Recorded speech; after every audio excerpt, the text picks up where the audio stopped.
এমনও স্ত্রী রয়েছে গুণবতী স্ত্রী। কি বতী স্ত্রী? আপনার কাছ থেকে 10 টাকা 5 টাকা প্রতি সপ্তাহে করে নিবে, আর টাকাটা এক জায়গাতে অ্যাকাউন্টে জমা রাখবে। হঠাৎ যখন স্বামী বিপদে পড়ে যাবে টাকাটা দিবে না দিবে না? ভালো স্ত্রী আছে না নাই?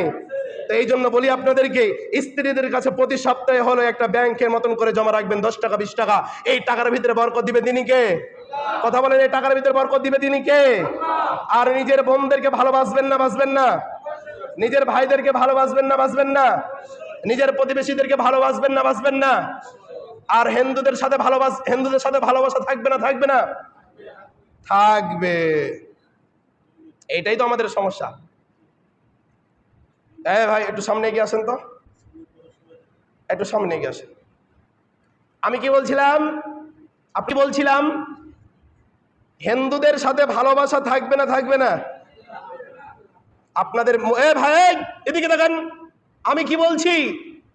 আমি বলছি হিন্দুদের সাথে ভালোবাসা থাকবে না থাকবে না?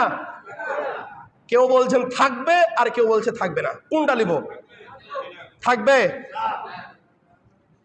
থাকবে না থাকবে না? থাকবে না। যাবেন তাদেরকে শুভেচ্ছা জানাতে? যাবেন তাদের মিষ্টি মান্ডা খেতে যাবেন?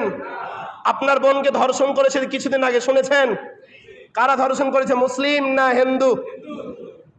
আপনার ভাইকে গুম করে নিয়েছিল, জানেন এটা? কারা গুম করেছিল? হিন্দুবাদীরা গুম করে নাই। বাংলাদেশে একটা পার্টি আছে, তার নাম কি জানেন? ইসকন। নাম কি? গোটা বাংলাদেশ তো ভাইরাল। আমাদের লজ্জা লাগে, আমাদের গায়ে রক্ত নাই। আমাদের গায়ে কি নাই? আমাদের গায়ে যদি রক্ত থাকতো, আজকে নিজের বোনকে, আজকে আমার মুসলিম বোনকে ধর্ষণ করা হয়, আপনি আমি মুসলিম বাড়িতে গাড্ডি মেরে বসে থাকি, এদিকে আপনার আমার পরিচয়? আজকে আমরা সবাই চুপচাপ বসে আছি, কেউ কথা বলি না, কেউ কথা বলার জন্য বের হয় না। সামান্য 2টা ভোটের কারণে, হয়তো স্বার্থের কারণে, হয়তো ব্যক্তিত্বের কারণে আমার বোনকে ধর্ষণ করছে। এই প্রশাসনের বেয়াদব লোকগুলো এই ধর্ষকদের বিচার করে না।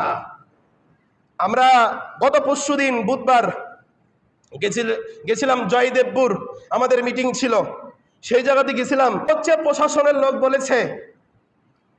লোক বলেছে এই বাদী, এই যে আপনার জিডি করেছেন, এই বাদীতে যতগুলো লেখা লিখেছেন, এই লেখার ভিতরে ইসকন লেখা থাকবে না। কি লেখা থাকবে না? ইসকন লিখতে পারবেন না আপনার।